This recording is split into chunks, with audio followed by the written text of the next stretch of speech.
Good day everyone, I am Prince Charlie Giuliana from BSE 2B and I'll be your instructor for today's video.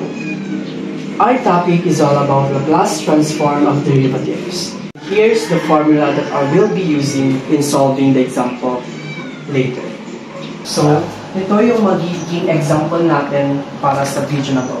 So, ang condition ng upan na to ng example nito is y is equal to times 0 is equal to 0, tapos y prime times 0 is equal to 0, and y double prime times 0 is equal to 1. So, ang first step natin na gagawin is i-distribute natin yung Laplace sign each term.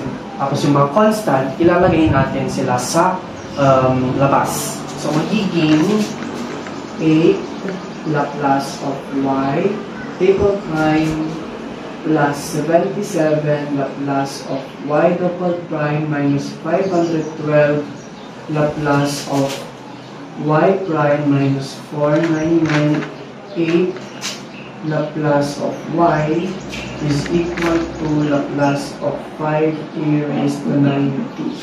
Yan. Then, ang gagawin natin next is gagawin natin each term na ganitong form. Magiging, unahin natin ito para i-try mo nito, yung first term. Magiging 8 s raised to 3 quantity of y s. Yan. Bakit naging s raised to 3? Kasi yung n natin is naka-base dito sa prime niya, which is prime of 3. Kaya naging cube siya. So, minus s squared y times 0 plus s y prime 0 minus, plus s double prime 0. Yeah. Next is ito naman, second na part. Then, 77 s raised to 2 y s minus s 0 and then plus y prime 0. Yan. Then next is itong 512, negative 512 s y times s minus y times 0. Yan. Then ito 4998 y times s. And then ito, Laplace transform nito. 5 1 over s plus 9. Paano naging ganito? Kasi nandun siya sa Laplace table na binigay ng mga sa atin. So, ang next na gagawin natin is itong mga condition na to is ilalagay natin sa corresponding na value niya. So, ito, yung itong term na to, papalitan natin ng 0. Yung mga term na to, ipapalitan natin ng 0 ulit. Yung ito, papalitan natin ng 1. So, let's proceed. 8 s raised to 3 y times s minus s squared times 0 plus s times 0 tapos plus 1. Yan. Next, second term, 77 s raised to squared y s minus s magiging 0 plus 0 plus 0. Yan. Next is third, 512 s y times s minus 0. Next is yung last, minus 4. Copy na lang natin guys. 998 y times s. And then ito na lang natin sulat. 5 all over s plus 9. Yan. And next na gagawin natin is i-combine natin sila. Pero simplify na natin. So ito, 0, 0, 0, 0. Yan. I-combine na natin. Tapos itong 8, i-distribute natin siya dito sa 1. Kasi meron ganyan niya.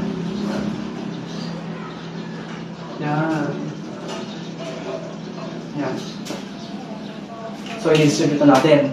So, magiging 8s raised to 3 y s minus 8. And then plus kasi dito siya, plus s raised to plus 77s squared minus y times s minus 0 minus 512s y times s minus 0 minus 4998 y s is equal to 5 over s plus 9. Yeah. And then, i-factor out natin yung mga common nila, which is ito. Yan. Yan. Yan. Yan. Then, yung mga walang common, ilalagay natin siya sa other side. So, magiging y, yan, and then, 8s raised to 3, then minus 77 raised to 4, minus 512s, minus 4998, parentheses is equal to 5s plus 9 plus 8. Yan. And the next is, i-factor out natin. Factor out natin sila. Itong term na to, may factor out yan. At itong term na to, yan. Bali magiging dalawa. So, magiging y times s, quantity of 8. Yung factor nila is s squared. So, s squared times 8s minus 77. Tapos dito naman is, yung magiging factor nila ng pareho is 64. Kasi kapag ita-times mo siya, i-divide mo siya ng 64 is magiging 64 divided by 512, which is magiging 8. So, minus 64. 8s minus 77 is equal to, dito naman is may denominator siya na 1. So, magiging, ikakopy mo to, s plus 9. S plus 9 divided by s plus 9 is equal siya sa 1 times 5 is 5. 5 plus s plus 9 divided by 1. So, magiging s plus 9 times 8. Yan. Magiging y times s, quantity of s squared, 8s minus 77 minus 64, tapos 8s minus 77,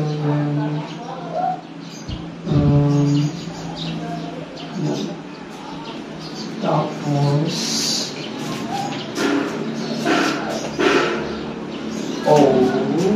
plus ano to guys, kasi plus dito, yan, plus. Then, copy natin ito. So, 8 times s is 8s, di ba? Tapos, 8 times 9 is 72 plus 5 is 77. So, magiging 8s, quantity of s is squared, 8s plus 77 minus 64. Then, 8s minus 77 is equal to 8s plus 77 or over s plus 9. So, makakancel na natin yan. Ano yun? Magiging 8s, then 8 squared minus 64. Tapos, binigyan natin. Yan. Tapos, 8 minus 8s minus 77 is equal to 1 all over 8 plus 9. Yan. Tapos, itong term na to, meron pa siyang factor. Which is, ito na ilagay, y S is equal to S plus 8, then S minus 8. Kapag i-form mo yan, magiging ganito.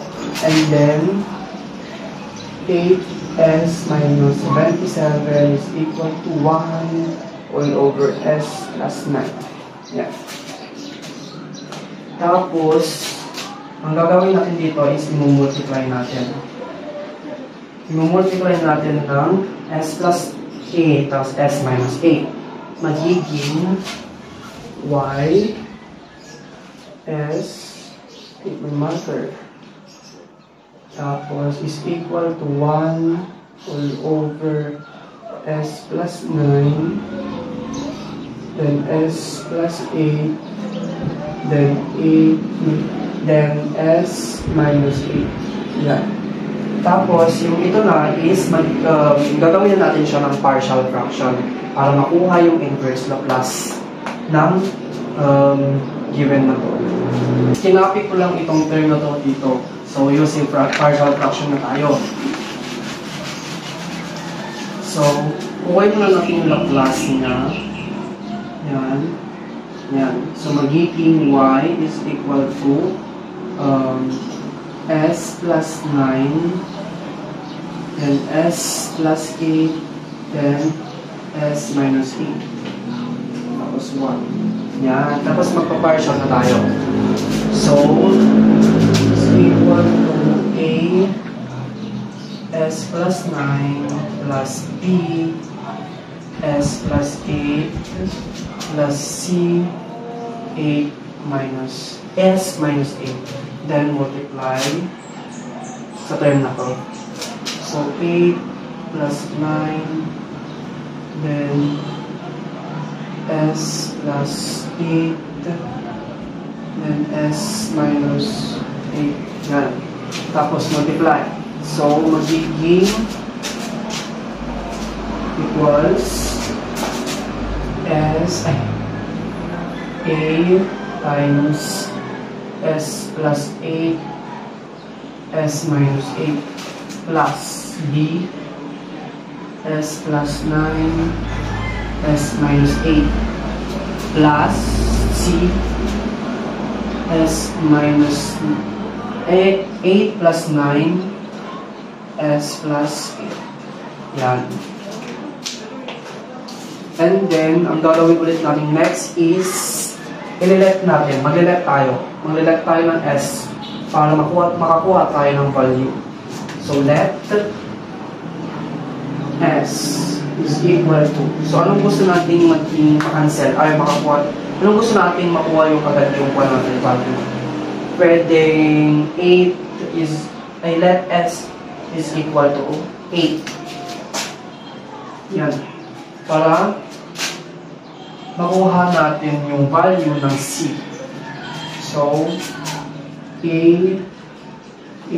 plus 8, 8 minus 8 plus B, and the quantity of 8 plus 9, 8 minus 8 plus C, para 8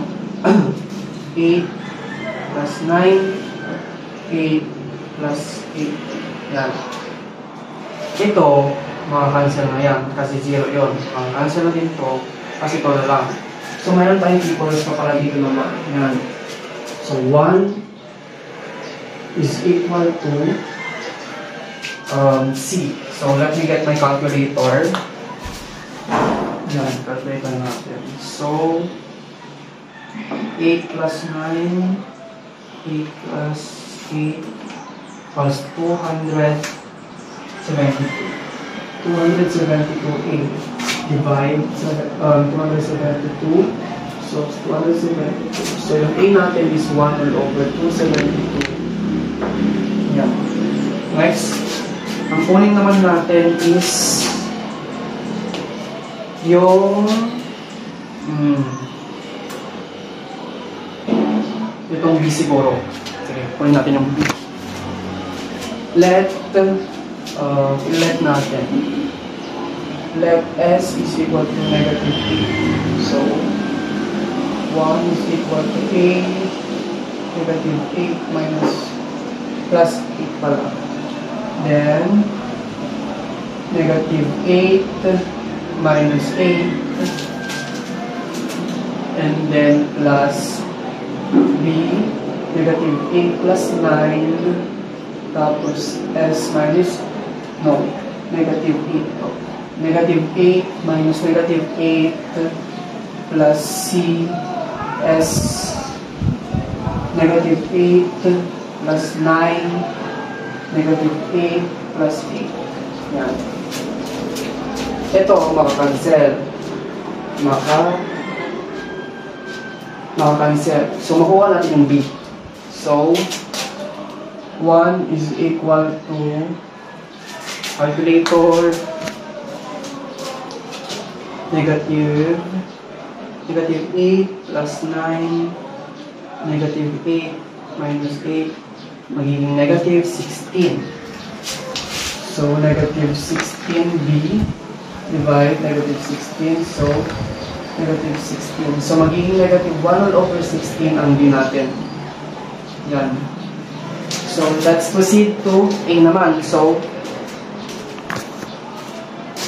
burahin na natin yung iba.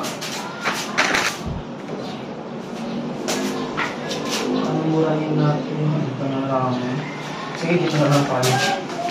So, let lang natin S is equal to negative 9. Yan, negative 9.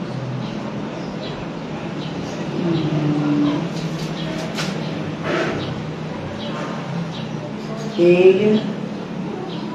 1 is equal to 1 is equal to A times negative 9 plus 8 tapos negative 9 minus 8 plus B S no, negative 9 plus 9 negative 9 minus 8 plus C tapos negative 9 plus 9 times 9, negative 9 plus 8.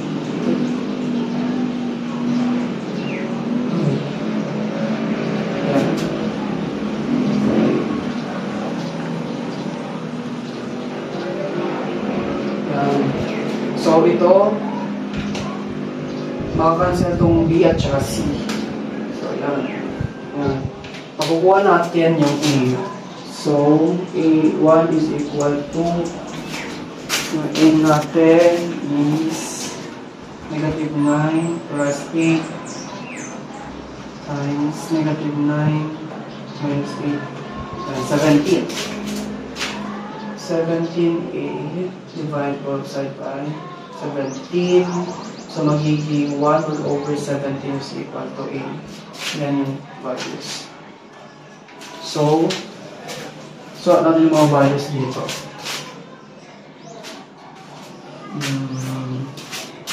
C pala to guys. C yan. C din yan. So, magiging yung A natin is equal to 1 all over 17.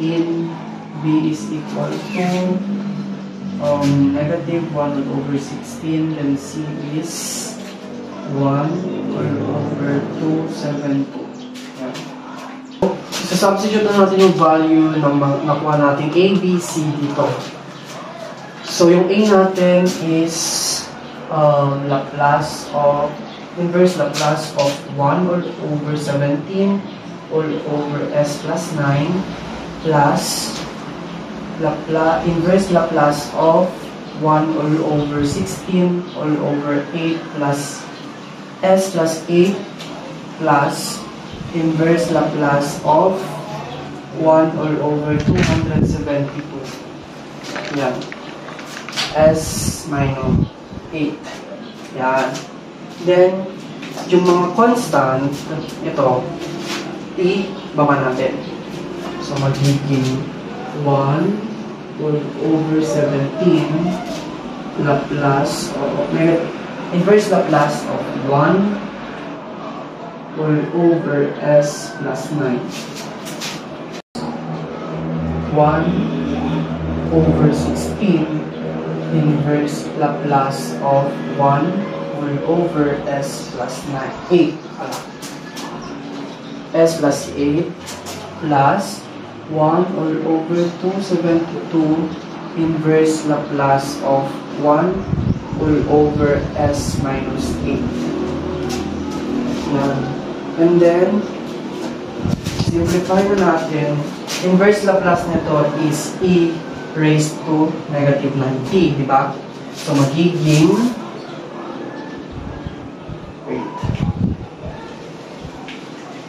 magiging 1 all over 17 e raised to negative 90, 1 all over 16 e raised to negative 8t, and then plus 1 all over 272 e raised to 8t. Yan. Tapos, pwede pa itong masimplify. Kunin natin yung grade ng pinakamataas ng denominator, which is yung 272.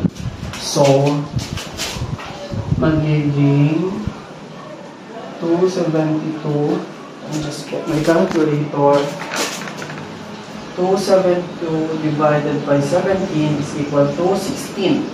So, 16 times 1 is 16 ba yan? So, e raised to negative 90, then 17 e raised to 8, negative 8t, and then plus e raised to 8t. This is the final answer. Yeah.